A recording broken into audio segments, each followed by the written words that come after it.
Ça, c'est la dynamique du chemin de vie. Je vais traverser la peur d'être détruit en allant répondre à un appel de la vie qui me dit « va dans cette direction ». La mission de vie, ce que j'ai rattaché à cette notion, c'était lié à une consultation. Une personne est venue me voir en me disant « Est-ce que vous pouvez me parler de ma mission ?» À un moment est revenu en mémoire le thème de Mère Teresa. Bonjour et bienvenue dans Maison 8, le podcast qui plonge au cœur de l'inexplicable et la spiritualité. En astrologie, la Maison 8 correspond au moment où nous prenons conscience de la dimension vibratoire et énergétique de la vie. C'est l'endroit où nous nous transformons. Dans cet épisode de podcast, j'ai eu l'immense joie d'interviewer Tristan Balguerie, qui est astrologue, qui a notamment écrit un livre sur le chemin de vie.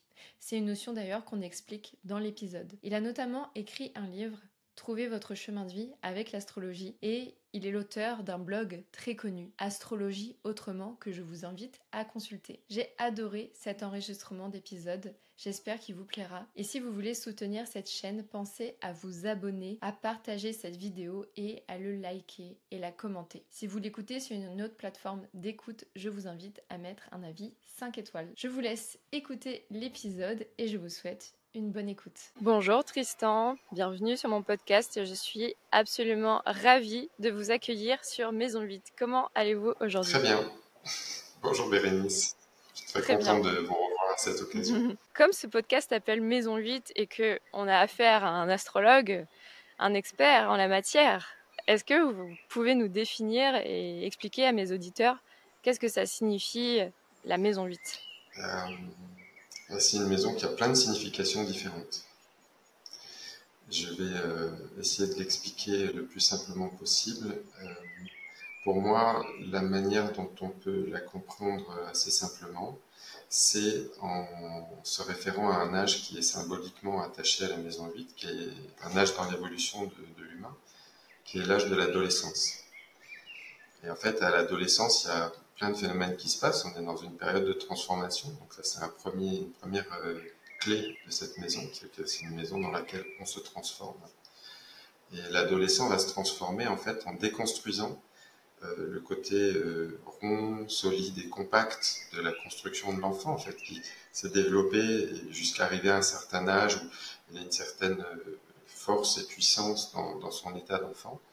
Et pour grandir et passer à l'état d'adulte, il faut déconstruire cet enfant.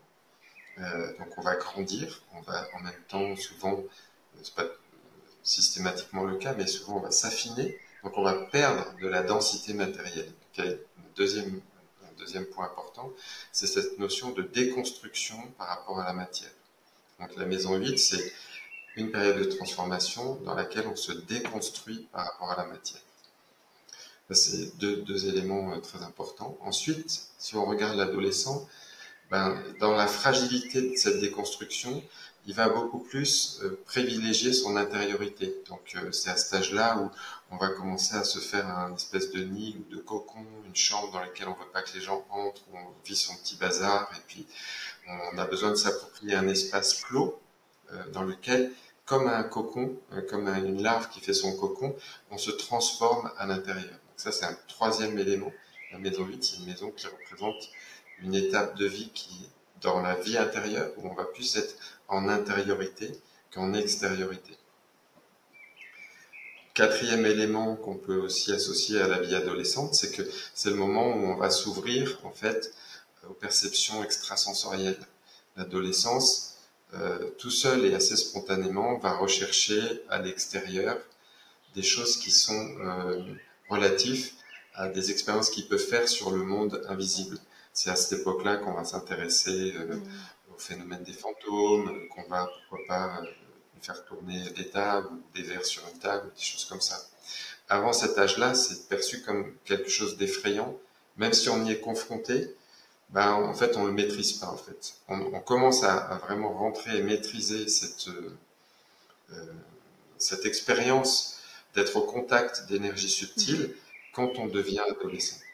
Donc, ce quatrième élément, qu'on peut associer à la maison 8, c'est qui est corrélative en fait à la déconstruction matérielle.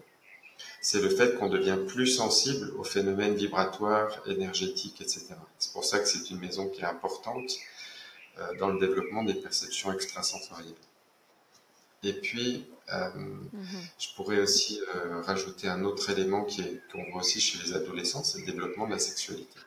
La sexualité, c'est une Bien sûr. énergie, c'est pas que une opération du corps et une opération matérielle et sensuelle, c'est aussi, et avant tout même, je pense, une question d'énergie. Et donc, de la même manière que l'adolescent découvre les énergies subtiles, il découvre dans son corps la sexualité. Pour moi, c'est hyper intéressant dans tous les débats qu'on a aujourd'hui dans notre société, d'avoir cette connaissance et cette compréhension du développement de l'humain pour comprendre qu'avant l'adolescence, par exemple, il n'y a pas de sexualité chez l'être, en fait. Ou en tout cas, ce n'est pas un âge d'acquisition ou de développement de la sexualité. Aujourd'hui, on fait des trucs un peu bizarres, on veut attribuer une sexualité aux petits-enfants et des choses comme ça. Je trouve que l'astro, elle a une construction qui remet les pendules à l'heure sur certains trucs, dont le Bien sûr. début et l'expérimentation de cette maison 8, qui est en fait un âge qui est un âge particulier dans la vie, hein, qui n'est pas à n'importe quel âge qu'on peut commencer à appréhender toutes ces formes d'expérience. Voilà, parce que les maisons en astrologie, pour moi, ce sont des champs d'expérience. Pas que pour moi. Voilà un petit Bien tour sûr. rapide de la maison. De la maison 8. Et c'est pour ça que ce podcast s'appelle Maison 8, parce que justement, j'ai envie qu'on évoque ces choses du subtil, de l'immatériel. Et justement, Tristan, quand est-ce que vous avez, vous, personnellement, commencé à comprendre qu'il y avait une dimension vibratoire et énergétique à la vie? Est-ce que c'était dès le début de votre existence? Est-ce que c'était à l'adolescence ou plus tard? Alors, à l'adolescence, j'ai fait des expériences assez surprenantes.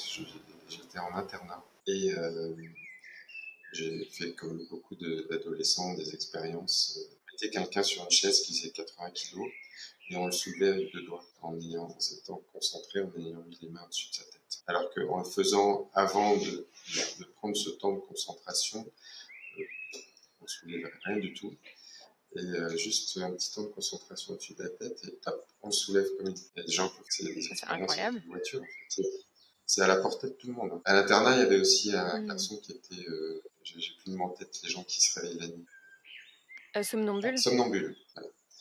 Voilà. Ouais. Et que les garçons de sa chambrée s'amusaient à le réveiller la nuit, à lui faire faire tout un tas de trucs. Et le pauvre, il était épuisé le matin quand il se levait. En Bien fait, sûr. il avait une force colossale quand il était en état de somnambulisme.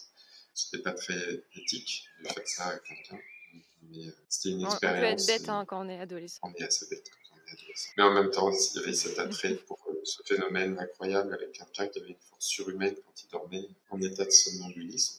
Après, la sensation que le corps, c'est autre chose hein, pour moi, que l'esprit et le corps sont deux choses qui sont dissociables, ça je l'ai depuis tout petit. Je pense vers 2-3 ans, j'ai fait une sortie de corps dont je me souviens très très bien. Et, Ah ouais.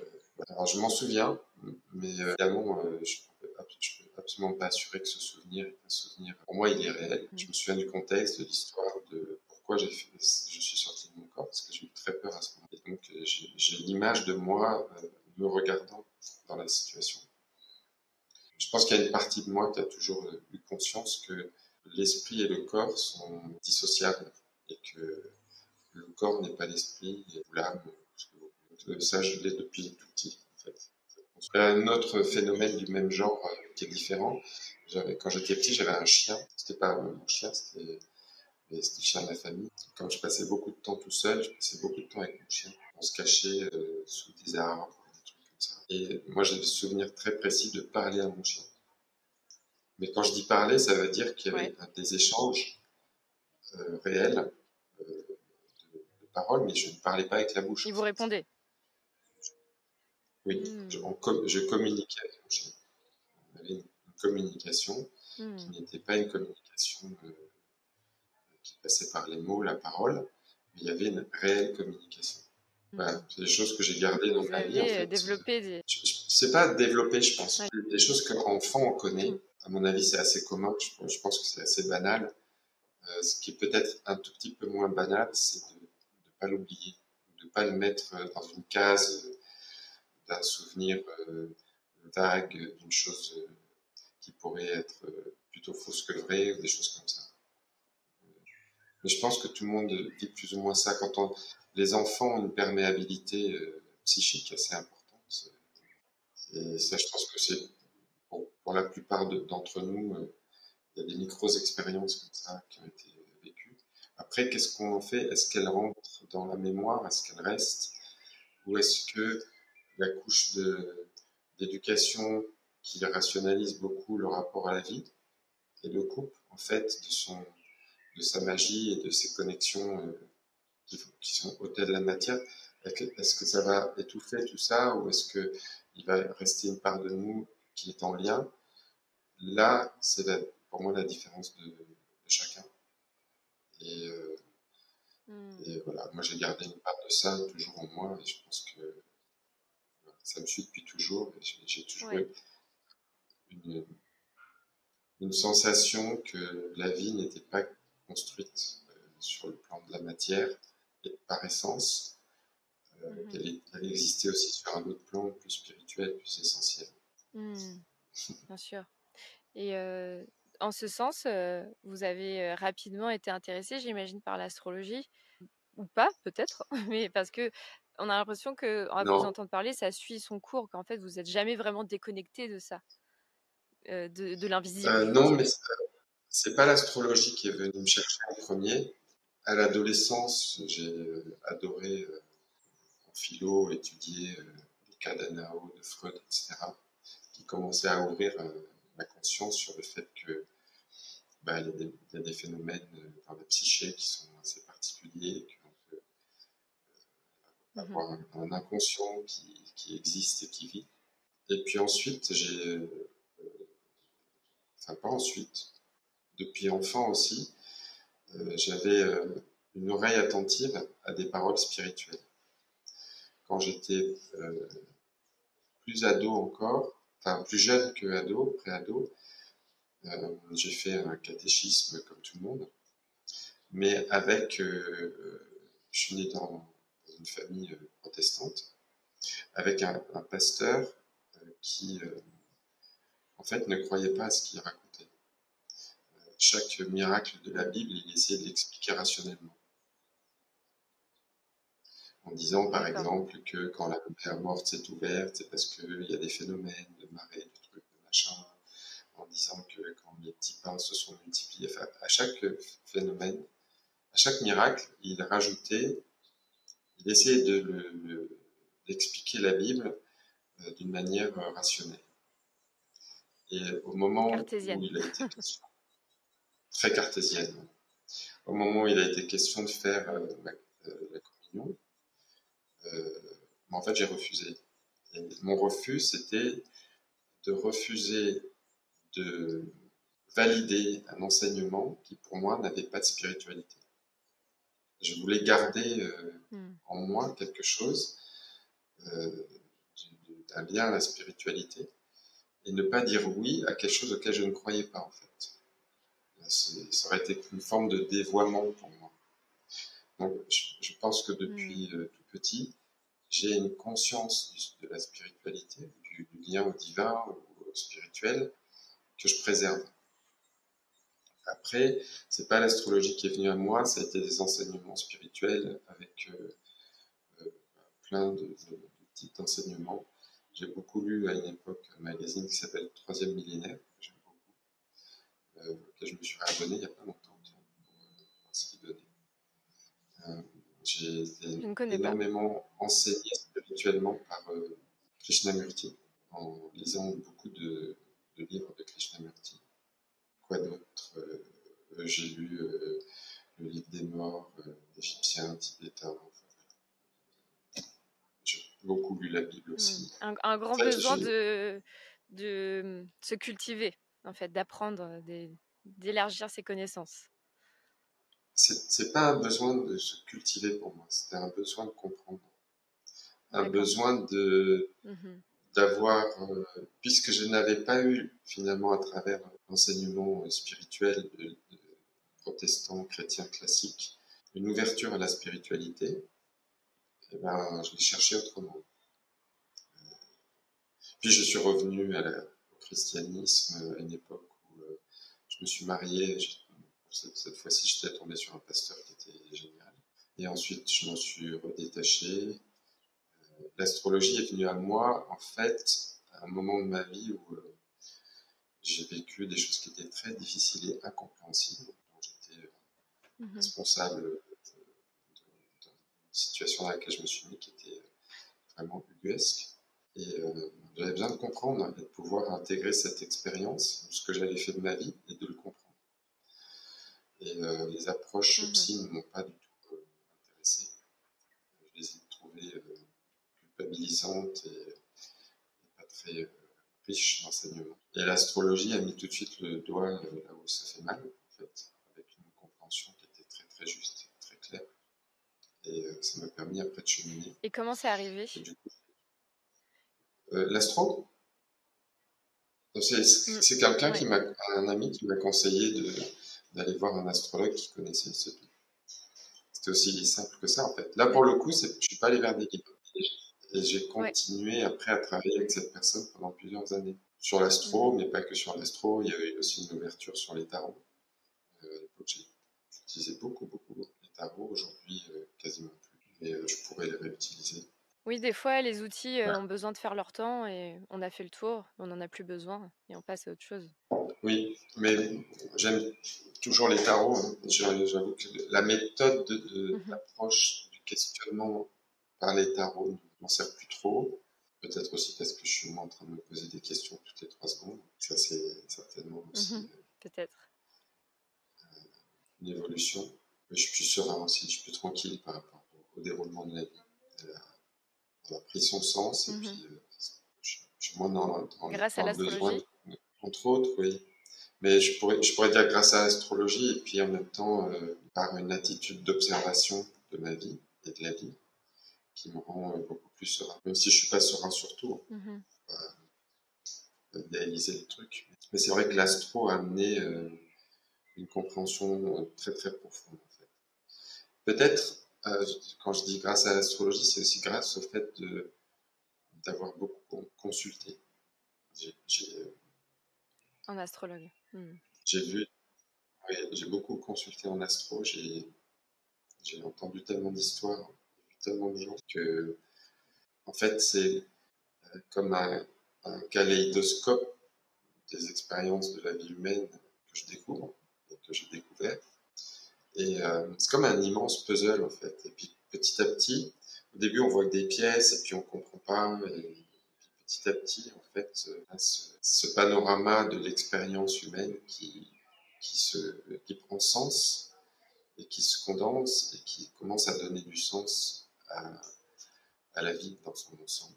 Qu'est-ce qui particulièrement dans l'astrologie vous a aidé, mis à part le fait que vous ayez eu un suivi avec un astrologue qui vous a soutenu et qui vous a aidé à vous comprendre, mais quelles ont été les choses qui vous a vraiment parlé, profondément touché avec l'astrologie? C'est un système qui a ses propres lois en fait.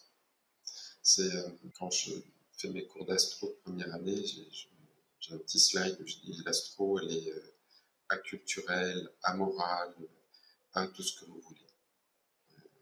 Enlevez tout ce que vous avez dans vos connaissances et vos références, que ce soit sur de la psy, de la mythologie, de la culture et tout ça.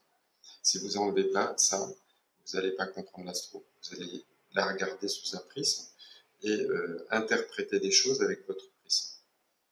Et en fait, cette ouverture de l'astrologie dans ses fondements pour expliquer l'humain qui est construite sur quelque chose qui n'est pas contextualisé par rapport à une culture, fait que n'importe quelle personne, quelle que soit la vie qu'il a, quelle que soit la personne qu'il est, peut se reconnaître et peut se reconnaître en, en prenant de la distance par rapport aux attentes sociales et culturelles. Un exemple que je donne souvent, mais on pourrait l'appliquer à la maison 8. C'est les gens qui ont le soleil en maison 12. Les gens qui ont le soleil en maison 12 sont des gens qui sont, entre guillemets, je dis bien entre guillemets, hein, parce que c'est vraiment une caricature, des inadaptés du travail. Parce qu'ils tirent leur énergie de vie du fait d'avoir des moments de retraite dans leur vie importants, d'avoir des moments d'intériorisation importants. Donc, maison 8, c'est assez proche aussi, mais c'est pas tout à fait la même chose. En fait, quand ils découvrent, dans une consultation, ils découvrent que leur énergie de vie, en fait, pour se ressourcer, ils ont besoin de prendre du temps pour eux, c'est une espèce de soulagement de dire, je comprends pourquoi, à vouloir faire comme tout le monde, je m'épuise, j'ai plus de souffle, j'arrive plus à avancer. Et du coup, ce que permet l'astro par rapport à ça, c'est de reprendre connaissance de soi-même, d'avoir une connaissance de sa construction, pour s'autoriser à être tel que l'on est, dans un contexte social, économique, culturel, tout ce que vous voulez, qui lui impose des modèles qui sont d'abord hyper réduits, Uniformisé. réduits, uniformisés, très simplificateurs de ce qu'est la vie en fait. Tout à l'heure, je donnais un exemple sur la maison 8 et sur les âges de la vie. En fait, quand on regarde les maisons astrologiques et qu'on regarde à quelle expérience de la vie elles correspondent en termes de temporalité, on se rend compte que ça fait comme une spirale du nombre d'or, c'est-à-dire que les premières expériences, les premiers temps d'expérience symbolique, ce sont des temps d'expérience qui sont très courts et plus on avance dans la vie, plus ces temps d'expérience sont longs. C'est-à-dire que si on prend par exemple la maison 1, c'est la naissance, donc c'est quelques heures. La maison 2, c'est le rapport à l'enfant qui reprend son poids de naissance en acquérant lui-même sa capacité de se nourrir. Il intègre en fait cette capacité de se nourrir. Donc c'est quelques jours, quelques semaines, on va dire. Et puis comme ça se déroule. Et la fin de vie, en fait, c'est une période de vie, la retraite, qui devrait être très longue. Et qui devrait presque être la plus longue. En fait. Qu'est-ce qu'on fait aujourd'hui? On réduit encore un peu plus ce temps et on essaie de comprimer l'être humain dans des temps où il est que productif. Ou l'amener rapidement sur de la productivité et la faire durer le plus longtemps possible. Alors qu'en fait, il y a la maison 11, la maison 12, donc la retraite en maison 12, la maison 11 qui est la participation volontaire à la vie de la société, qui sont des espaces de vie qui devraient être beaucoup plus longs que la carrière. Donc, pour moi, aujourd'hui, on est encore dans une incompréhension du déroulement de la vie, dans des modèles qui sont imposés, appliqués par des formes d'idéologie, des croyances de peur que si on ne fait pas comme ça, on s'en sortira pas, ou je ne sais quoi, mais qui n'ont pas de connexion réelle avec le déroulement de la vie. Et ce qu'apporte l'astrologie, c'est une compréhension du déroulement de la vie, en fait. Quelles sont ses étapes, quels sont ses modes opératoires, quelles sont ses énergies, quelles sont ses connexions. Et c'est un système qui est, pour moi, dans ce que j'ai pu observer aujourd'hui, beaucoup plus intelligent, beaucoup plus complet que tous les autres systèmes.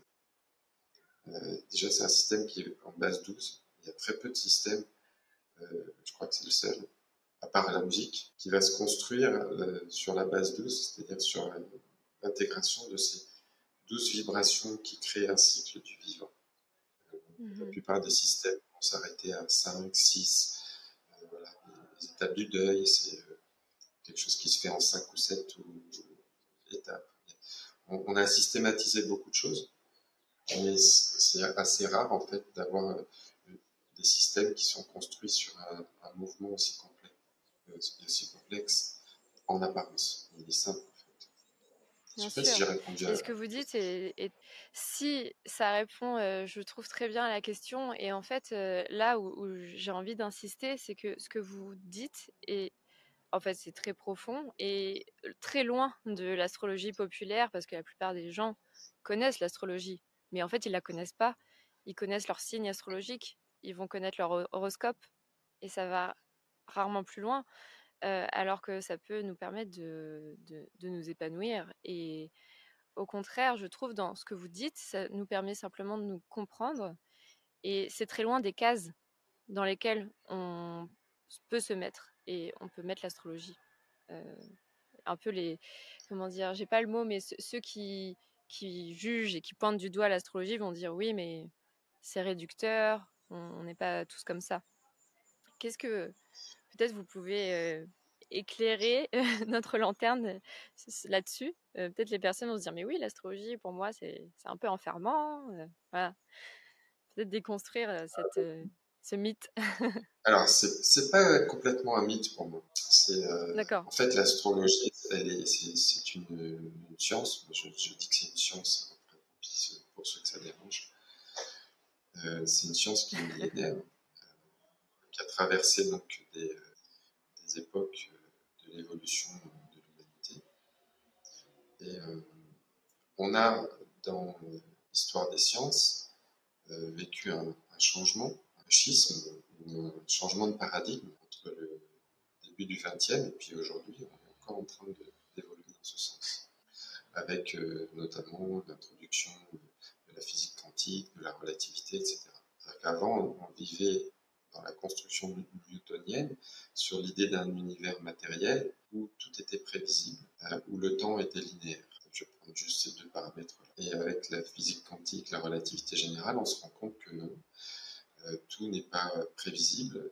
Il y a des potentialités, mais elles ne sont pas toutes déterminables quand on va très très profond dans ce que c'est que la réalité du vivant, ou de la matière, ou des particules.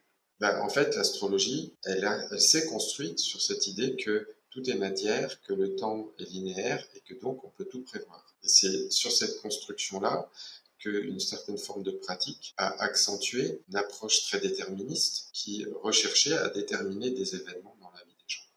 En même temps que s'est développée la physique quantique, ou un petit peu après, il y a eu un mouvement astrologique qui s'appelle l'astrologie humaniste, qui a ouvert l'astrologie à autre chose, qui a essayé de déterminer des événements, mais qui est plutôt d'aller comprendre la structure et la construction de l'être humain à travers les énergies du thème de naissance. Et ce mouvement-là, en fait, il a été important. Il y a des auteurs très importants comme Delmediade, Perti, Arroyo, etc., qui ont fait des apports vraiment essentiels. Mais c'est resté, je dirais, une astrologie qui est confidentielle et qui est utilisée par beaucoup de gens, mais qui n'est pas devenue très populaire.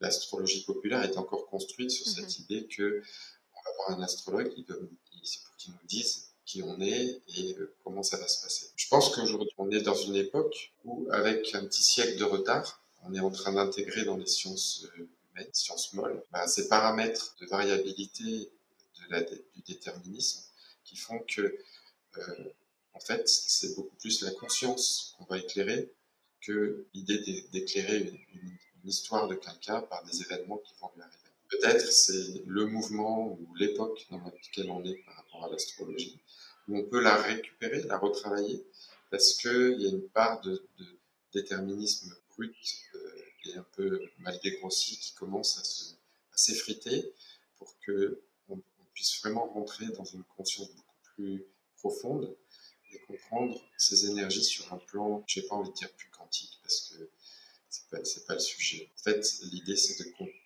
comprendre que les énergies astrales vont nous affecter, mais que c'est notre conscience qui va transformer ces énergies qui nous touchent pour en faire des événements ou une construction heureuse ou malheureuse, ou épanouie, ou en lutte, ou je ne sais quoi. Vous voyez ce que je veux dire? Bien sûr. Je sais pas si, du coup, je sais pas, j'ai un peu oublié la question. Si, mais si, ça répond à la question. De parler de l'astro un peu populaire qu'on va connaître et d'expliquer Oui. comment ça fonctionne, en fait, l'astrologie, pour ceux qui comprennent pas bien. Et je ne sais plus la question que j'allais vous poser. C'est ça, j'y reviens. L'âme, quand elle s'incarne, elle vient s'incarner sur Terre pour expérimenter des choses, pour évoluer. Le but de la vie, c'est enfin, un des buts de la vie plutôt, c'est d'évoluer, c'est d'apprendre. Et ça, l'astrologie est très très riche pour nous aider à comprendre ça, à nous aider à comprendre nos failles, les points bloquants. Et est-ce que vous pouvez peut-être expliquer ça? Pourquoi l'âme va s'incarner avec un thème natal? Parce qu'on dit que l'âme choisit son incarnation. Qu'est-ce que vous avez à dire à ce sujet? Qu'est-ce que vous en pensez? Et comment vous pouvez l'expliquer? Alors, le premier point, c'est l'âme choisit son incarnation. C'est un truc que j'ai cru comme étant, entre guillemets, la seule possibilité. Ça me faisait bien plaisir de me dire qu'on avait Mhm. choisi. Et en fait, relativement récemment, j'ai découvert que pas forcément. Il y a un médium brésilien qui s'appelle Chico Xavier. Je ne sais pas si vous connaissez. Je crois qu'il est brésilien. Oui, C'est quelqu'un qui a vous m'en avez écrit parlé. 400 Mhm. bouquins. Ouais, il a écrit 400 bouquins en écriture automatique, en n'étant pas, à la limite, pas conscient de ce qu'il écrivait, puisque lui, sa médiumnité, c'est quelqu'un qui était illettré à la base, très pauvre. Sa médiumnité, c'était d'avoir le bras et la main qui étaient guidés, et donc il écrivait de manière mécanique, c'est une médiumnité mécanique, sans passer pratiquement par Mm. la pensée. Donc il a écrit énormément de livres, dont un qui s'appelle Nos Solar, et qui évoque autour d'un homme qui était un médecin après sa mort, dans les mondes spirituels, où il retrouve une famille spirituelle avec laquelle il grandit et il apprend des tas de choses. Mais avant ça, comme c'était une personne très matérialiste, rationnelle, qui croyait en rien, après sa mort, il passe dans une période d'entre-deux assez glauque, qui décrit comme étant, un peu, on pourrait imaginer des images dans la chrétienté de purgatoire. C'est pas encore l'enfer, mais c'est vraiment pas très, très jojo. Et dans le livre, en fait, il se questionne lui-même sur comment se fait que ces étapes se passent, etc., comment on choisit une incarnation. Et on lui enseigne que, en fait, des gens qui n'arrivent pas à sortir de cette espèce de purgatoire peuvent être, par des guides qui accompagnent leur évolution spirituelle, renvoyés directement sur Terre pour faire une expérience, pour les amener à ouvrir leur conscience à l'amour et au divin. Donc eux, ils n'ont pas choisi. Mais je pense qu'aujourd'hui, entre nous, les personnes qui se posent ce genre de questions, qui ont une évolution spirituelle qui se développe relativement avec une certaine ampleur, la plupart d'entre nous, on a choisi notre vie. J'en suis persuadé. Je suis persuadé d'avoir choisi la mienne, des choses comme ça. C'est peut-être prétentieux d'ailleurs, elle a peut-être été envoyée comme ça pour que ça fasse trop choc. Mais peu importe en fait. Le choix d'expériences de vie, qu'on les fait en conscience ou qu'on les fait pour nous réveiller, c'est une expérience que l'on fait en vue de croître dans notre conscience spirituelle. L'incarnation, pour moi, c'est ça.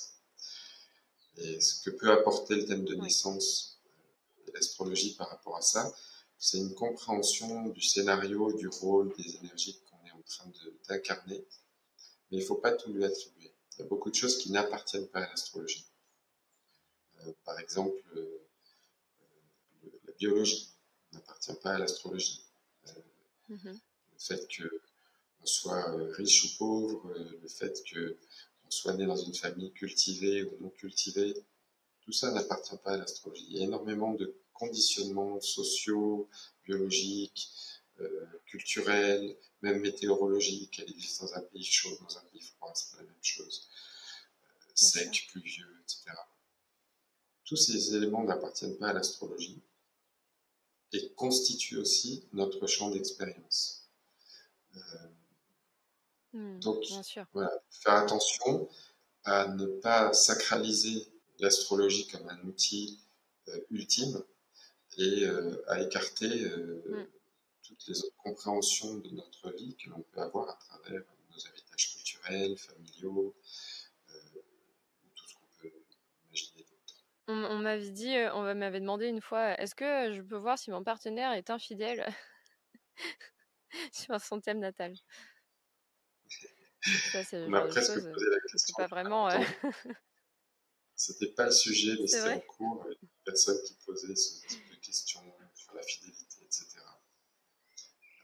Répondre à cette question, c'est s'arroger le pouvoir de connaître un être qu'on ne connaît pas. Je pense qu'on va trouver celui qui répond à cette question avec certitude. Moi, ce que j'aimerais, c'est qu'il me fasse une démonstration logique de ces certitudes et que je puisse, à travers cette démonstration logique, édicter une loi de l'astrologie qui qui marchera à coup sûr et sur laquelle on ne verra pas de contre-exemple. Ça, j'y crois pas du tout aujourd'hui.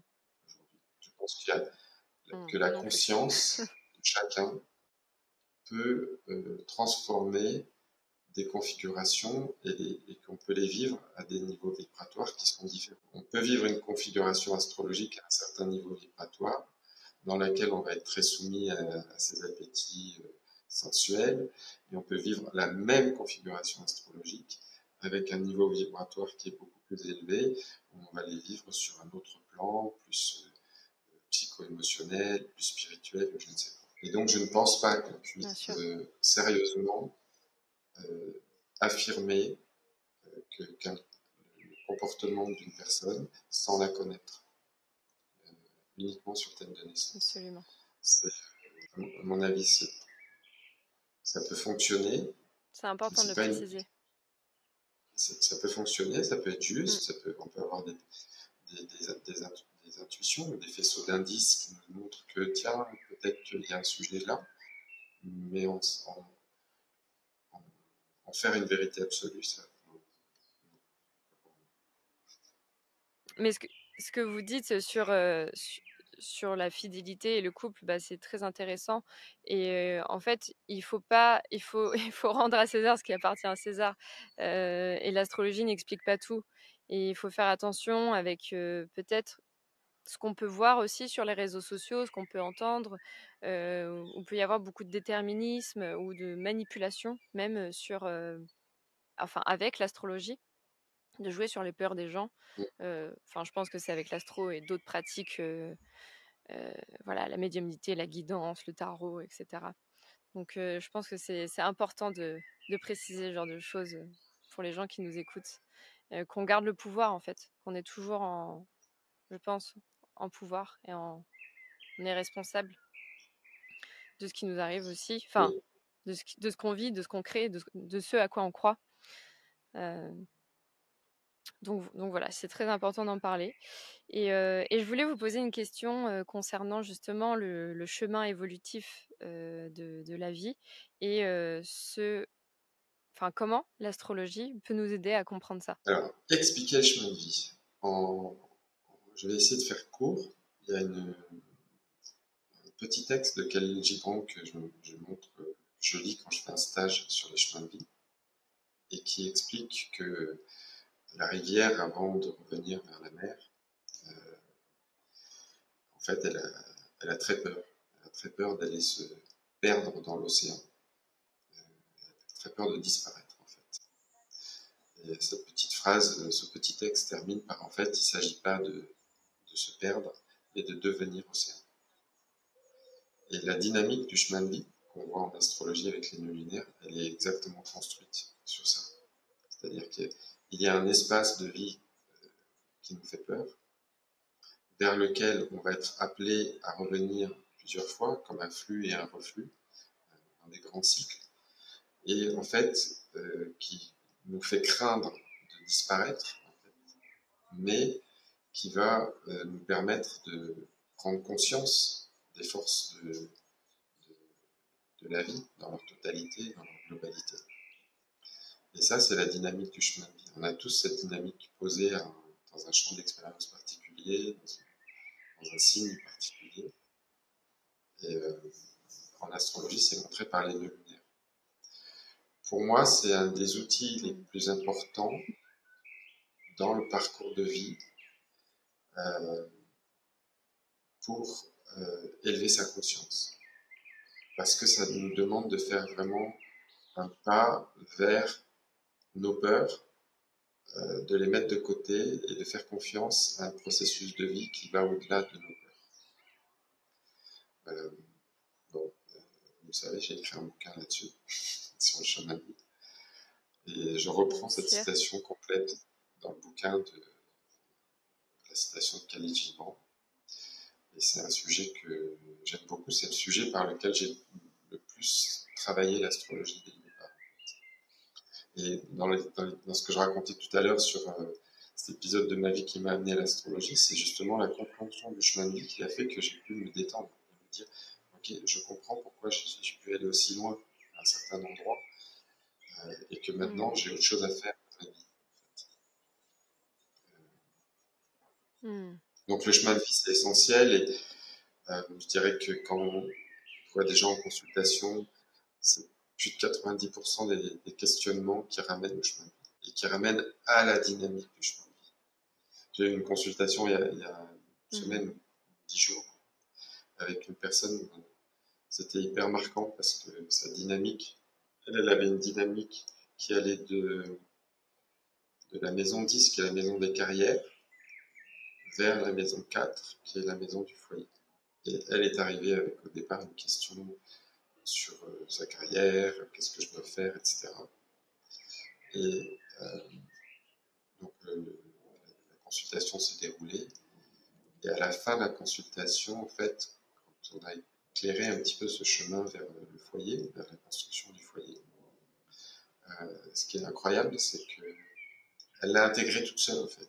Elle a dit, mais oui, en fait, ça fait je sais pas combien de temps que toute ma vie se tourne autour de ce recentrage sur moi, sur mes racines et mon foyer, et j'avais pas envie pas envie de l'accepter.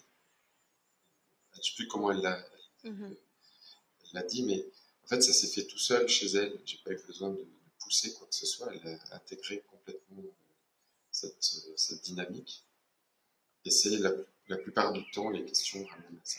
On tourne autour du pot, mais très souvent, les questions ramènent à ce Ouais. sujet. Et souvent, comme vous l'évoquiez avec les maisons, il y a un lien avec l'âge aussi, avec le chemin de vie. On ne va pas à 18 ans s'aligner à son chemin de vie tout de suite. On a besoin Alors, à d'expérimenter, 18 ans et demi, on le fait, n'est-ce on pas? s'aligne, Ouais. mais on s'aligne de manière très Ouais. inconsciente. Que tous les 18 ans et demi, on s'aligne avec son chemin de vie. L'exemple que je donne, par exemple, c'est mon chemin de vie va en maison 11. Et la maison 11, c'est la maison où on se met en public, où on accepte la relation au public, c'est-à-dire qui peut comporter, pas que, hein, en fait, le fait de publier des choses, le fait d'accepter d'être public. Et pour moi, ça a été très, Avec votre livre? voilà, ça a été très compliqué, mais Mm. au troisième réalignement, donc 18 ans et demi, 37 ans, 55 ans et demi, je publie un livre. Là, ce qu'on fait aujourd'hui, pour moi, c'est un exploit aussi. Il faut le savoir. Le mettre en public, en vidéo Ouais. comme ça, c'est pas du tout naturel chez moi. Je fais des conférences, etc. Donc, il y a eu tout un chemin qui a été fait pour traverser ça. Mais quand j'avais 18 ans et demi, 19 ans, je m'étais mis en tête de faire de la musique et d'être musicien, et j'ai commencé à faire des tournées, des concerts, etc. Et c'était un enfer. Je flippais sur scène comme un malade parce que être en public était une chose que je détestais. Mais j'en étais complètement inconscient. J'étais inconscient de la dynamique. J'avais très peur d'aller sur scène. Je le faisais quand même. Donc, à 18 ans et demi, on va faire Mhm. quelque chose en rapport avec son chemin de vie de manière inconsciente, et on va le faire. À 37 ans, pareil, avec un peu plus de conscience. Il y a une évolution qui a été faite, il y a quelque chose qui commence à se mettre en réflexion, en interrogation de manière plus mature. Et à 55 ans, 56 ans, c'est une évolution là qui est vraiment majeure pour moi. Quelque chose, en caricaturant, même si c'est pas joli à dire, ça passe ou ça casse. Après, ça casse derrière et ça peut Oui. encore évoluer hein, si c'est pas passé. Et peut-être que même si c'est passé, on peut peut-être revenir après dans ses travers, peu importe.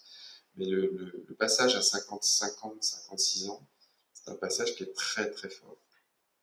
Où il y a vraiment un appel Ouais. très puissant de la vie à aller vers ce chemin. Et si on s'y refuse d'une certaine manière, une, une dureté, une sécheresse qui arrive derrière, mais qui peut encore évoluer. Surtout pas enfermer Oui. ça dans un modèle où ça n'évolue pas. On est tout le temps en train d'évoluer.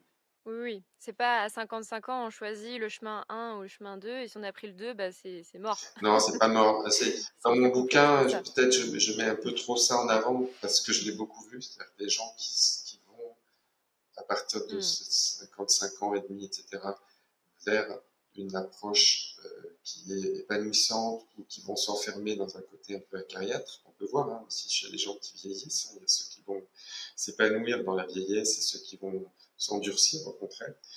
Mais j'ai aussi eu des contre-exemples de gens qui ont complètement fermé à 55 ans et demi, dans les années qui suivent, ont vécu des épreuves terribles et qui sortent de ces épreuves avec quelque chose qui s'ouvre sur le chemin de vie. Oui.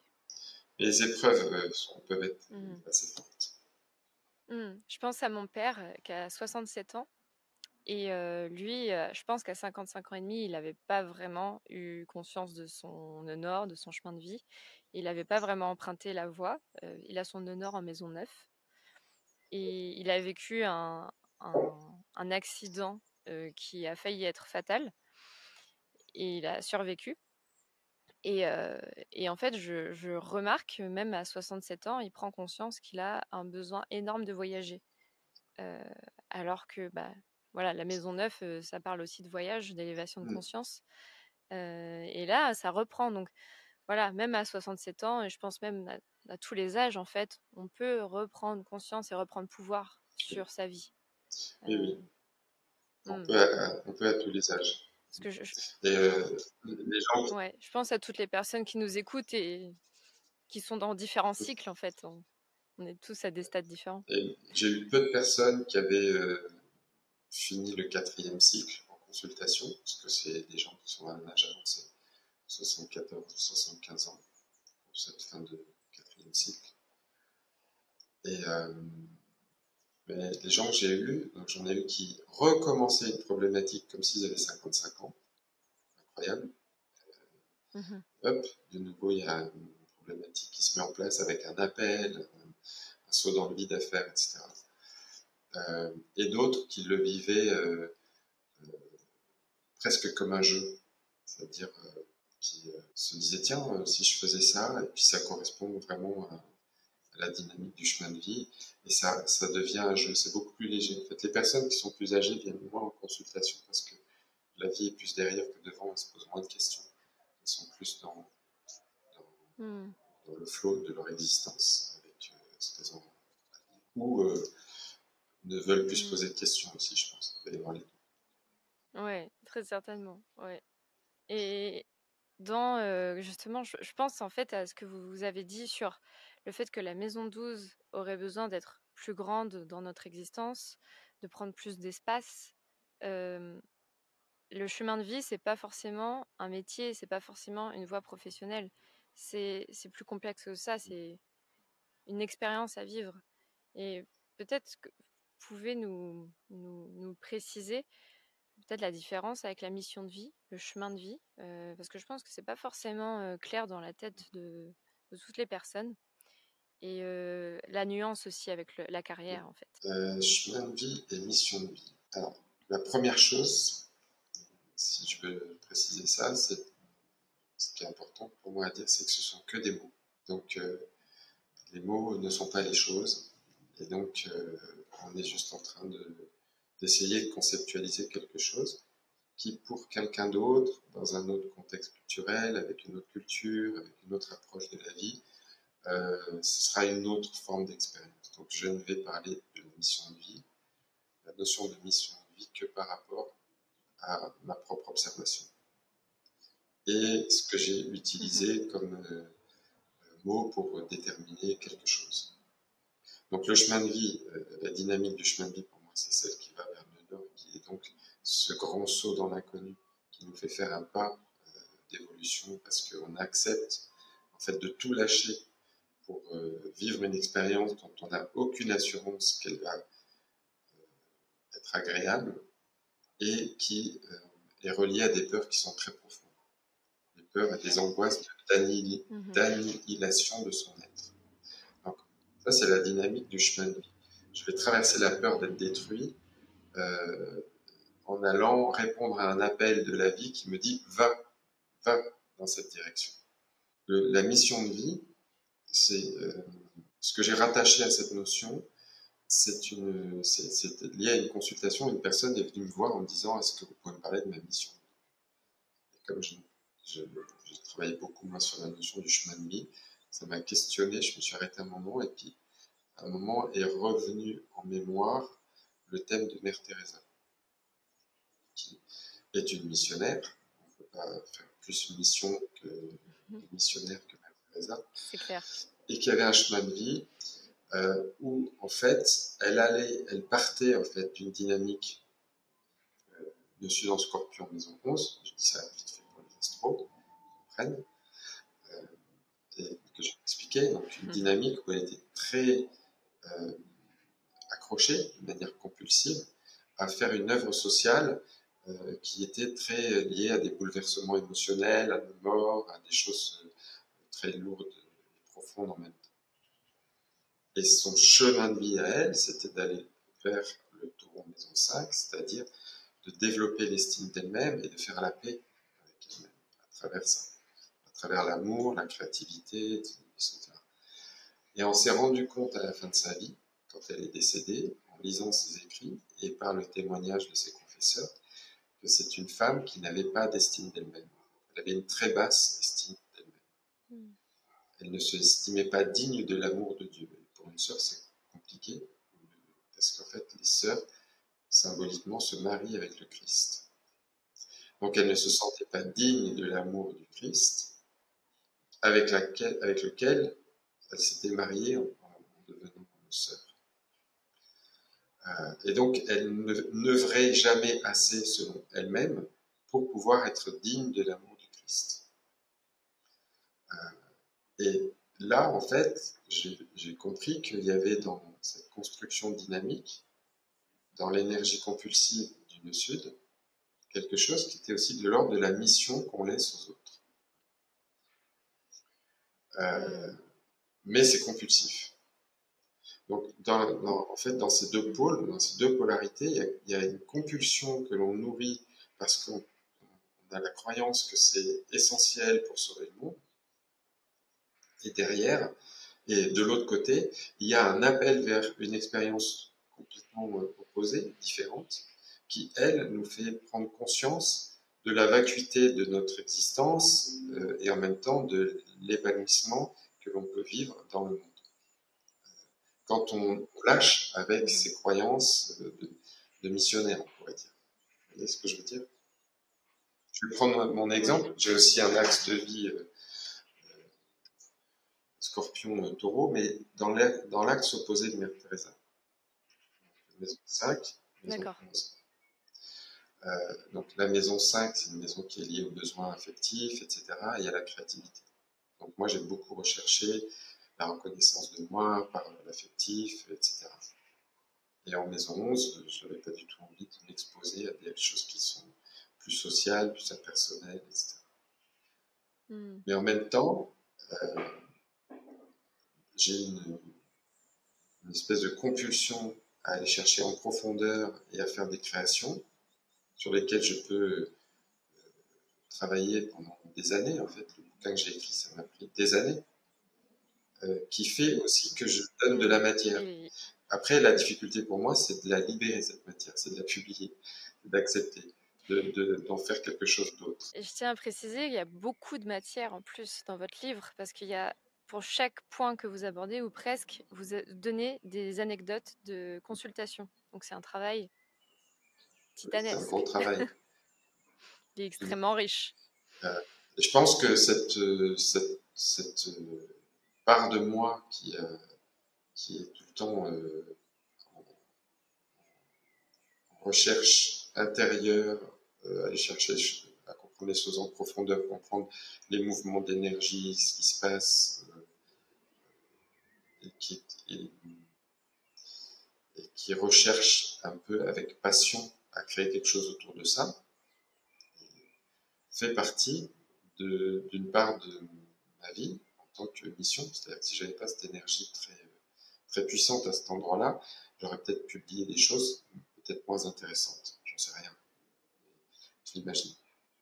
C'est possible. Et Mère Teresa aussi, même si elle a eu cette dynamique, elle a fini par créer des choses. Elle a créé son ordre. Elle est rentrée quand même dans la matière, même si elle ne s'estimait pas elle-même. Elle a obtenu des fonds pour constituer dans la matière quelque chose qu'elle a créé par elle-même, qui est son ordre. C'est une dynamique entre les deux. Mais pour le développement de la conscience et de l'évolution, il est essentiel d'équilibrer cette dynamique en acceptant de faire ces sauts dans le vide. Oui, le but, c'est pas de rejeter son Non, nœud sud. non, c'est pas de le rejeter, C'est de trouver l'équilibre. c'est de répondre à l'appel, en fait.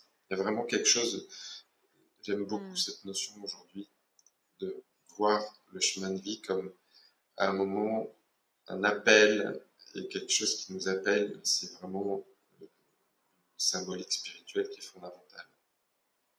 Répondre à son appel. Mhm. C'est cette réponse-là, Mm. en fait, qui est importante pour moi.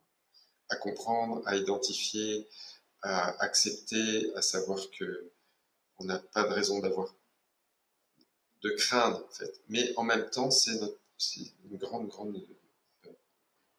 Donc, ça nous fait faire un travail de foi qui est extraordinaire. Et ça nous permet de nous épanouir. Moi, je vais donner un exemple. J'avais extrêmement peur de prendre la parole. Pour moi, créer un podcast, me montrer sur les réseaux sociaux, euh, m'exprimer, ça me faisait terriblement peur.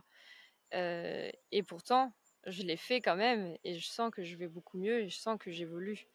Euh, alors, voilà, je pense que c'est hyper important de suivre les appels et reconnaître la peur. Quand on a peur, en fait, c'est un bon indicateur. C'est un cadeau, Oui, quelque part, quand on sent qu'on est inconfortable. euh, c'est vrai. C'est quelque chose que je dis souvent quand on me demande, quand les gens comprennent leur chemin de vie et qu'ils se disent, bon, mais maintenant, non, je fais quoi? Je leur dis d'abord, vous faites rien. Parce que c'est pas vous qui avez à faire, c'est Hmm, juste écouter l'appel et y aller tout simplement, en fait. Il n'y a rien à faire. doucement. Il n'y a pas besoin de se mettre Non, la il n'y a pas besoin pression. de se mettre la pression, c'est beaucoup Hmm, plus euh, l'acte conscient de la mise en dynamique positive, on va dire, du chemin de vie. C'est beaucoup plus de prendre conscience qu'on a la main sur le frein à main comme ça depuis 10 ans et de lâcher le mhm. frein à main Ouais. beaucoup plus que de penser à un acte à produire. C'est beaucoup plus ça. Mhm.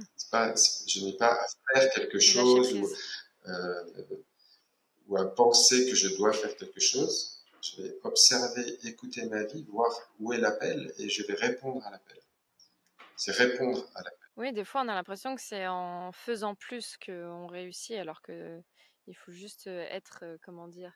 C'est un sujet qu'on aborde aussi en astrologie, l'énergie féminine et l'énergie masculine. C'est d'être dans la projection, le faire, et des fois, on a juste besoin d'être en mode Mais, réceptacle mais qui ira. l'appel peut être un appel à être actif. Oui, C'est subtil. oui. C'est pas un appel qui doit nécessairement être dans la passivité.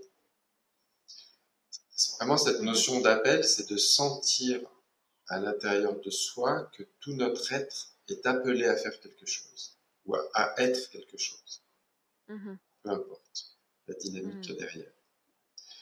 Et Bien sûr. euh, il y a une énergie qui pousse derrière et qui fait que dès qu'on va répondre à l'appel, les choses vont arriver et se dérouler toutes seules, comme du papier à musique. Ça vient.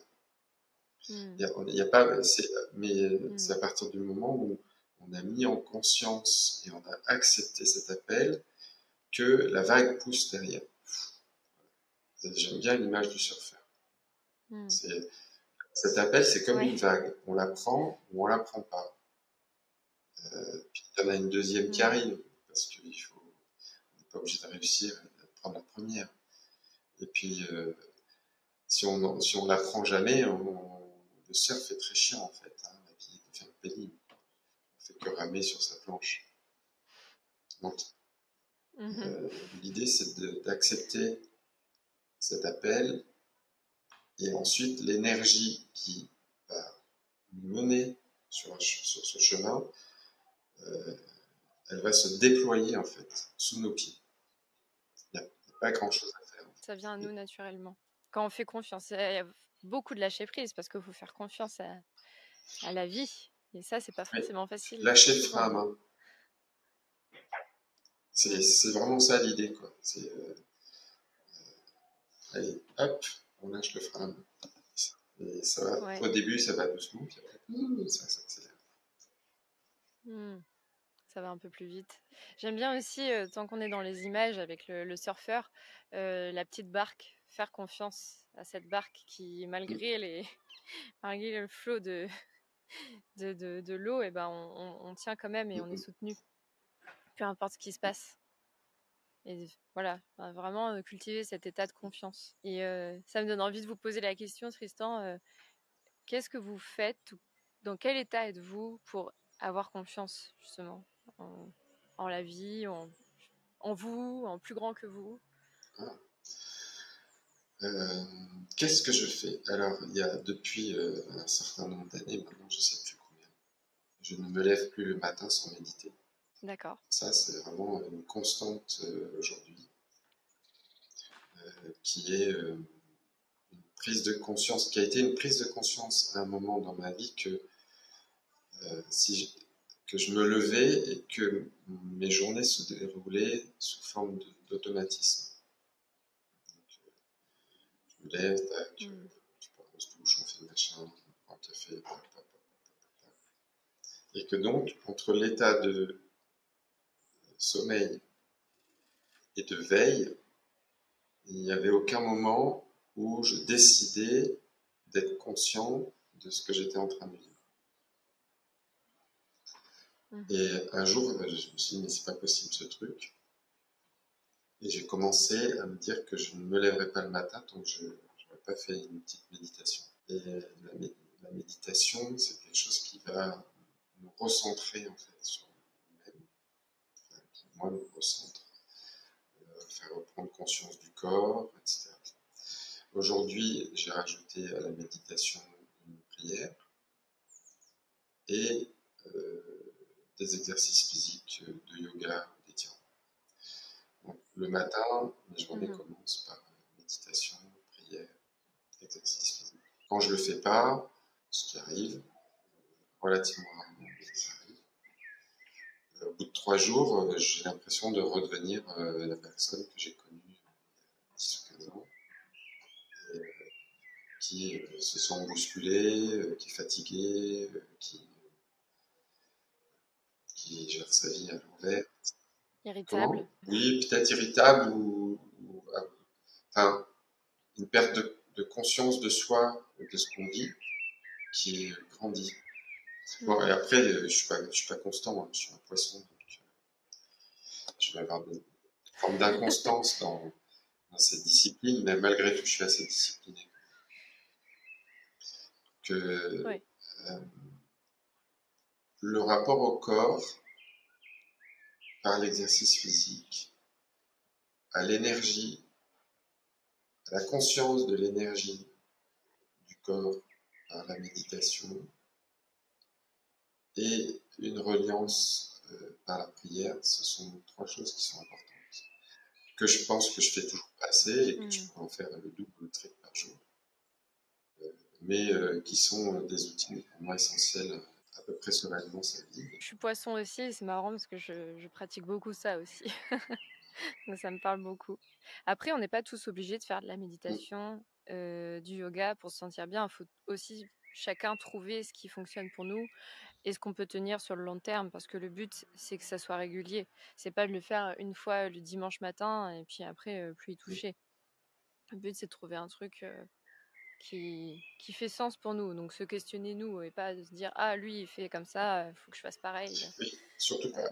C'est vraiment important. La prochaine étape, c'est d'introduire des jeux beaucoup plus réguliers dans ma vie.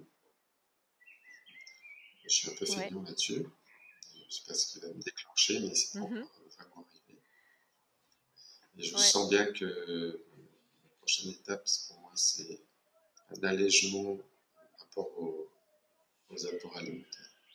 C'est marrant que vous dites ça parce que cet été, je vais à une retraite spirituelle où justement, c'est pas du jeûne 100%, mais c'est du jeûne intermittent. Il y a un repas que le soir. Et pour moi, c'est un énorme challenge. Voilà, j'aime beaucoup les... Le jeûne intermittent, je le pratique, pratiquement. De temps en temps, je fais un petit déjeuner, mais sinon, je déjeune pas. Et je jeûne intermittent. On a beaucoup de Comment? similitudes. Parce que moi aussi, je fais le jeûne intermittent au quotidien, je mange le midi et le soir. Et du coup, on a beaucoup de similitudes. Mais je sens que c'est pas encore. Pour Enfin, ce pour moi, j'ai encore du chemin ancré. C'est pas assez. Oui. pour, Hmm. Moi aussi, beaucoup. pour avoir un niveau d'énergie qui soit plus conforme à ce que je fais dans ma vie. Et pour ceux qui nous écoutent et qui ne savent pas, il s'avère que Tristan et moi, on se connaît parce que Tristan m'enseigne l'astrologie. Donc, c'est pas notre premier appel ensemble. Et on a constaté tous les deux qu'on a quand même un thème natal qui se rapproche Oui, ils sont assez proches. à certains endroits. Oui, on a beaucoup de similitudes. Ils sont assez proches. Donc, ouais. Donc, ça se représente, enfin, ça se concrétise dans nos habitudes quotidiennes. Donc, je trouve ça assez marrant. Donc, j'avais envie de le souligner. Et peut-être dernière question pour vous, Tristan. J'adore poser cette question. Qu'est-ce qui vous donne de la joie au quotidien? Alors, ça sera peut-être la même réponse, mais qu'est-ce qui vous donne de la joie? Alors, au quotidien. En fait, je ne vais pas répondre sur au quotidien. Pour moi, les moments de joie profonds que j'ai eu dans ma vie, alors ça peut être des moments de méditation, hein, mais pas toujours. Hein. Quelquefois, c'est casse-pied, on y part, etc. Donc, c'est pas une systématique. Mais j'ai eu des moments de vie avec une plénitude totale, où je ressentais énormément d'amour pour ce que je vivais et que je traversais. Et que j'ai vécu en me disant que je pouvais mourir. Pour moi, j'étais rempli et accompli. Ça a été des moments de vie avec mes enfants, par exemple. Et si je devais chercher de la joie au quotidien, moi j'ai la chance d'habiter dans un endroit qui est juste magique. Je peux aller voir la mer tous les jours. Et la nature Ouais. est quelque chose qui nourrit une forme de joie. En fait, en ce moment, j'aime beaucoup, par rapport à tout ce qui se passe dans le monde qui est complètement tordu. On vit dans un monde de psychopathes de plus en plus prédateurs. Faire un pas de côté, regarder la nature et dire waouh, elle est en ce moment hyper puissante. Hyper puissante dans sa capacité de réponse pour maintenir la vie. Il n'y a pas longtemps, on a eu droit à un petit chapelet pour nous faire peur sur le problème de l'eau. Et ça me fait marrer parce qu'on a un printemps super pluvieux. Et on a une réponse là, de la nature, de la vie, qui va se manifester et qui va déconstruire des scénarios de peur. La nature est bien Ouais, faite, la nature est comme magnifique. l'expression. J'adore regarder les fleurs pousser. En ce moment, j'ai fait un petit jardin avec ma compagne, un jardin potager. Et bah, dans mon chemin de vie très compliqué, hein, d'aller vers le taureau, la nature, le concret, etc. Oui, Donc, les voilà. 5 sens. Mais à chaque fois que j'y vais, je m'éclate. Et je découvre en fait cette joie d'aller vers quelque chose qui naturellement n'est pas ce vers quoi je vais aller, parce que j'ai plus envie de travailler sur aller encore des consultations, résoudre des problèmes émotionnels, etc. Très énergie scorpion. Et je me rends compte que le jardin me donne une joie, et la nature me donne une joie d'être qui est hyper agréable, hyper douce et hyper simple. Au-delà. Alors que c'est presque un vécu traumatique dans mon histoire. Ça, c'est typique du chemin de vie. Ah ouais, j'adore. Magnifique. Et est-ce que Tristan, vous avez envie de dire un mot de la fin pour conclure cet épisode? Un mot de la fin. Ouais, un petit truc rapide. On a pas mal parlé du chemin de vie, etc. Et moi, j'ai suivi le mouvement des nœuds lunaires, donc un changement d'énergie de ce chemin de vie qui bouge en fait par rapport à notre commune de naissance. Je l'ai suivi pendant un cycle entier, sur 18 ans et demi, sur ma propre vie en fait. Et je voyais bien que j'étais à chaque fois appelé dans l'expérience où se trouvait le nœud nord dans ma vie. Il y avait quelque chose qui m'appelait à vivre, à transformer quelque chose. J'ai fait cette observation sur moi, et depuis le mouvement des Gilets jaunes, j'ai eu un déclic qui fait que je l'observe dans le monde. D'accord, oui. Et donc plus simplement sur moi, mais dans les énergies du monde. Et depuis quelques mois, là, j'explique régulièrement que on est sur la fin d'un cycle Scorpion-Taureau qui a tendance à réveiller des esprits de destruction, donc la guerre en Ukraine, avec une dynamique d'évolution où on va vers la paix. Et donc cette construction-là, en fait, elle se termine vers la mi-juillet à peu près. Et 18 ans en arrière, c'était le même scénario avec la guerre d'Irak. Et puis, j'ai pas encore regardé 18 ans en arrière, c'est trop loin pour que j'ai des perceptions claires de ce qui se passait sur le plan mondial. Oui. J'ai regardé, mais j'ai rien trouvé de probant. Et en fait, ouais, comme mot de la fin, j'ai envie de dire ça, parce qu'en fait, je l'ai dit, puis en même temps, je dis, ben bon, peut-être que ce sera pas fini, etc. Elle sera pas finie, mais en fait, la tension autour de la guerre qui a pris pendant 18 mois, en fait, toute la tension, à mon avis, va se dissoudre. Et on va passer à un autre scénario qui est le nord en bélier et le sud en balance.